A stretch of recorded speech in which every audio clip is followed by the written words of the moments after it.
मस्जिदों के अंदर आके चुन चुन के मारेंगे, इतना ध्यान में रखो। तो तुम्हारे मस्जिदों के अंदर आके चुन चुन के मारेंगे, इतना ध्यान में रखो। MLA है वो, और वो अपनी चूंकि आज बीजेपी की हवा एकदम खराब महाराष्ट्र में, और इसलिए वो अपनी हवा बनाने के लिए हिंदू लीडर बनना चाहता है, जबकि 1.5 फुट का आदमी है, उसको कोई देख भी नहीं पाता, माइक में उसके मुंह तक नहीं पहुंचता है, और खाली वो बैठ के बाहर जाकर के इस तरह की हल्ला करता है, बोलता है कि नमाजियों का मस्जिद में घुस के मारेंगे।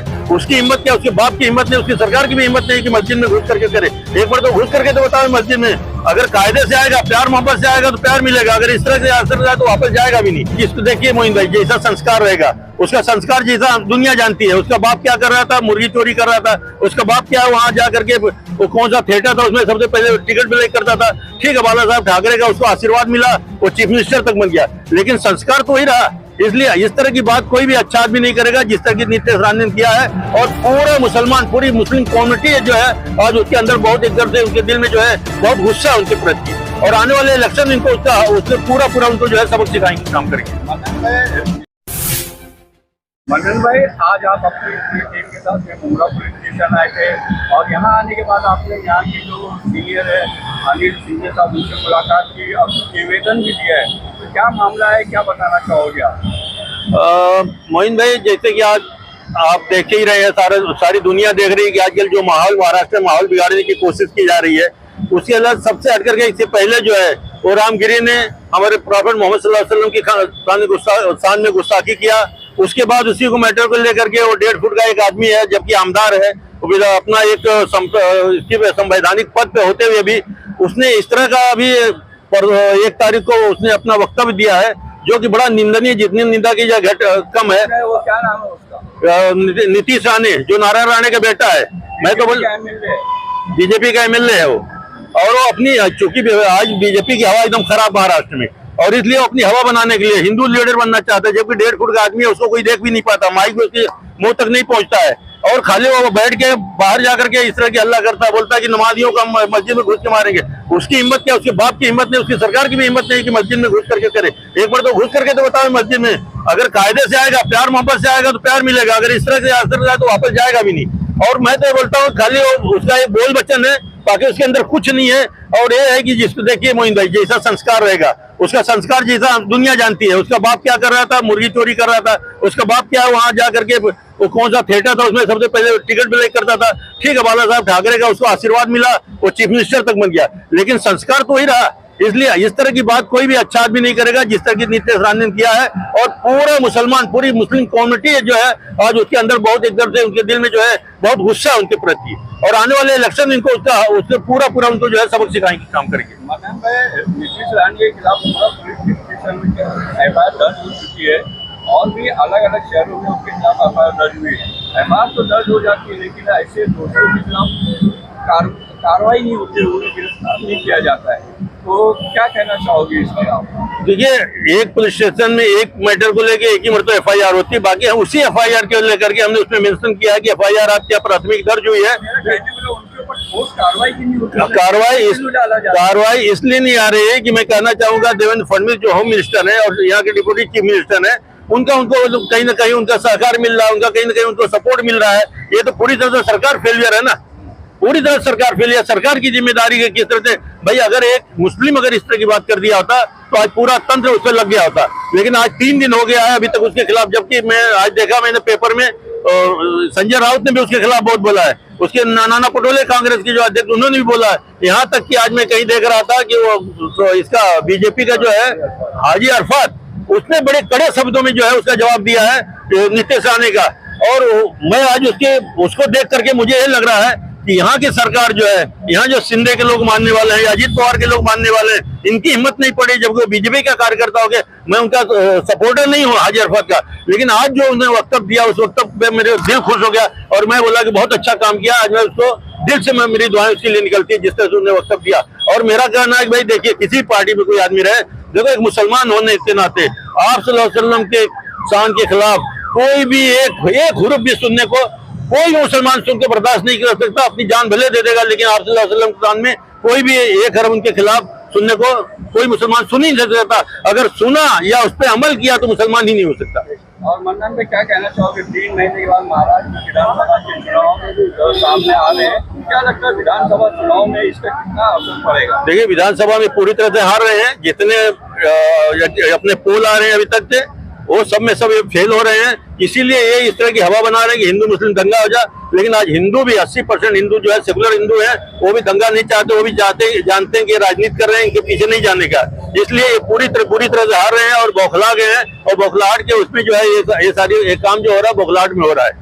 तो नितिन राणे के खिलाफ क्या कार्रवाई होनी चाहिए, आप क्या चाहते हैं? फौरन उसको अरेस्ट करना चाहिए। जहां भी उसको अरेस्ट, हमने वही मांग करी है कि प्राथमिकी तो बहुत जगह हुई, यहाँ भी हुई, लेकिन उसके खिलाफ कोई एक्शन नहीं लिया जा रहा है।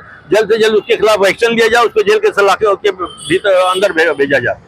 अब यहाँ पे देखिए, हमारी मैडम है जेबा फाल्के, महिला प्रमुख, ये हमारे उपाध्यक्ष है एहतसाम भाई, जलालुद्दीन भाई, ये अपना ये सर है हमारे, मुस्तफा सर है, असद खान है, सारे लोग, साबान है हमारे, क्या नाम उनका, अपना निसार भाई, सब लोग दुखी है इस वक्त तक। वो कल मुझे आकर के ऑफिस में बोले कि इसके खिलाफ हमको पुलिस स्टेशन में कंप्लेन करना चाहिए। तो मैंने कहा कंप्लेन तो नहीं हो सकती क्योंकि FIR हो चुका है, लेकिन उस FIR के तहत हम इससे मांग कर सकते हैं कि उसको जल्द से जल्द उसको गिरफ्तार किया जाए। मैडम, आप क्या कहना चाहेंगे जिस तरीके से नीतीश राणे जो बीजेपी के एमएलए है, उन्होंने मुसलमानों को लेकर जो घटिया और भड़काऊ बयान दिया है एक सभा के अंदर, उस पर आपका क्या कहना है? देखिए, ये तो बहुत ही शर्म की बात है और बीजेपी को और दूसरा कुछ आता नहीं है हिंदू मुस्लिम करने के अलावा। और दूसरी चीज, मुमरा में आज जो माहौल बना हुआ है, आज कहीं ना कहीं जिस तरह के नजीब मुल्ला है, ये लोग बीजेपी से जुड़े हुए हैं, तो इन्हें चाहिए, अब वो किस मुंह से जाएंगे? हमारे जो माइनॉरिटी के यहाँ के लोग हैं उनके पास में वोट जब मांगने जाएंगे, उनके पास क्या मुंह है? उनके समर्थन में क्यों नहीं उतरते? आज ये हमारे माइनॉरिटी के लिए क्यों नहीं वो बोल रहे हैं? जबकि बीजेपी के जो एक बीजेपी पदाधिकारी है, हाँ, कड़े शब्दों में निंदा की है। लेकिन आज कहीं ना कहीं देखिए, कहने का मतलब है नजीब मुल्ला साहब को भी इसके मतलब खिलाफ मतलब उनकी कड़ी बोलना चाहिए, करना चाहिए, क्योंकि ये भाई देखो, हम एक पॉलिटिकल पार्टी से, आप भी हम जो है ना एक पॉलिटिकल पार्टी से जुड़े, लेकिन उससे पहले हम मुसलमान हैं। हम सुन सकते हैं क्या? आप सल्लल्लाहु अलैहि वसल्लम के बारे में अगर कोई भी इस तरीके से बात करता है तो ये तो भाई हमारे लिए है ही नहीं, बहुत ही मतलब ऐसा है कि भाई हमने वो सुनने से पहले ऊपर वाले ने हमें ऊपर क्यों नहीं उठा लिया? इतनी बुरी बात है ये।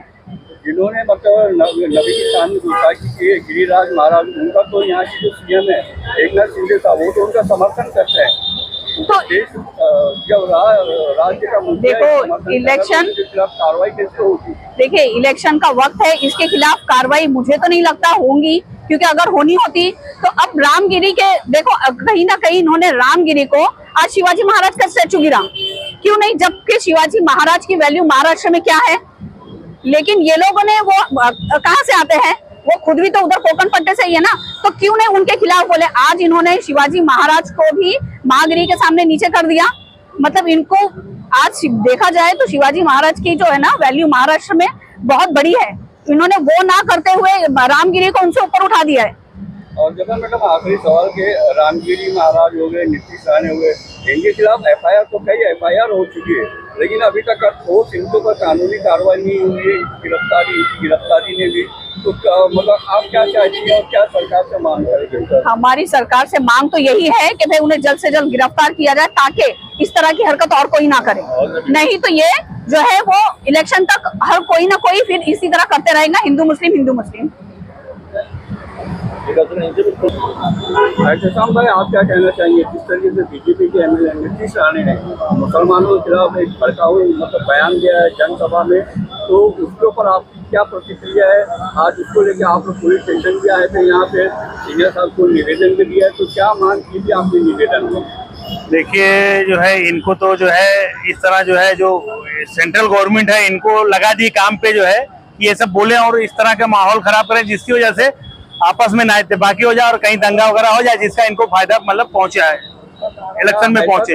जो विधानसभा के चुनाव होने वाले उससे तो सर्वे आ रहे हैं कि वो ये बता रहे हैं कि महाराष्ट्र में महायुति की हालत काफी खराब है और सत्ता परिवर्तन होने जा रहा है। क्या इसी का डर सता रहा है इन लोगों को और इसीलिए ये सब हरकतें? इसी के लिए वो लोग माहौल खराब कर रहे हैं कि किसी तरह जो है कोई भी बातों को लेके जो है विवाद हो जाए और जो है यहाँ पे फसाद हो जाए, और जिसमें फसाद होने के बाद फिर 80 और 20 का मामला जो है इनके सामने ये इसको अपने उसको भुनाने के चक्कर में है।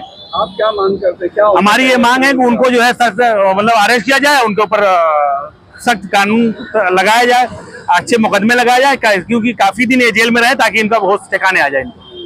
भाई, ये जो नीतीश राय का जो मामला सामने आया है, इसको लेकर आप शहर की जनता और देश की जनता को क्या पैगाम देना चाहेंगे? मोहित भाई देखिए, खासतौर हिंदुस्तान, खासतौर से महाराष्ट्र में सदियों से जो है सारे समुदाय के लोग एक भाई की तरह, भाई की तरह प्यार मोहब्बत से सौहार्दपूर्ण तरीके से रहे हैं। लेकिन आज ये कुछ लोग जो है वो ये मुश्किल से 2-5% लोग हैं जो ये माहौल बिगाड़ने की कोशिश कर रहे हैं। सौहार्द जो है बना हुआ है, हिंदू मुस्लिम सिख ईसाई आपस में, उनको बिगाड़ने की कोशिश कर रहे हैं। लेकिन यहाँ के लोग जो है नहीं चाहेंगे कि यहाँ का माहौल बिगड़े। और मैं अपील करना चाहता हूँ समाजवादी पार्टी की तरफ से, अपने सारे साथियों की तरफ से, कि भाई देखिए, ये इक्का दुक्का लोग अगर इस तरह से बोल के हमको अरगलाना चाहते हैं, हमको जज्बात में लाना चाहते हैं, तो हमको जो है जो कुछ करना है कानून के हिसाब से करना है। हमको जज्बात में आकर के कोई ऐसा कदम नहीं उठाना है जो ये लोग चाह रहे हैं। ये चाह रहे हैं कि यहाँ का माहौल खराब हो, यहाँ का एटमॉस्फेयर बिगड़े और ताकि उसका फायदा उठावें। लेकिन हम चाहेंगे कि इसको फायदा ना मिले। और ये सरकार 2 महीना 1.5 महीने की सरकार है, जितनी आचार संहिता लग जाएगी उसी सरकार का सारा पावर खत्म हो जाएगा। 15-20 दिन और ये लोग बकबका ले, चिल्ला ले, हमको सब्र करना है। और ठीक है, लेकिन सब आदमी नहीं कर पाए। जहाँ आप की बात आ जाएगी, जहाँ मजहब की बात आएगी, वहाँ सब्र टूट जाता है। फिर भी मैं अपील करता हूँ कि हमारा सब्र जो है, हमारे साथी जिस तरह से आज तक रहे हैं, उसमें कोई वक्तव्य इस तरह से नहीं जावे कि जो हिंदू मजहब, क्योंकि सारे हिंदू इसके खिलाफ नहीं है, इसलिए कोई हमारा वक्तव्य ऐसा नहीं जाना चाहिए कि जो एक मजहब के खिलाफ हो या किसी समुदाय के खिलाफ हो। तो हमारी यह अपील है, सब लोग मिलजुल करके रहें। मुबरा का कौसा के साथ ही पूरे हिंदुस्तान, पूरे महाराष्ट्र के सारे लोग मिलजुल करके रहें, जिस तरह से हमेशा रहे हैं, भाईचारे की तरह हैं, महाबंद बना करके रखें। और ये लोग ऐसे लोगों की बहुत जल्द जो है अल्लाह ताला की तरफ से बहुत जल्द सलाखों में पहुंच जाएंगे इंशाअल्लाह।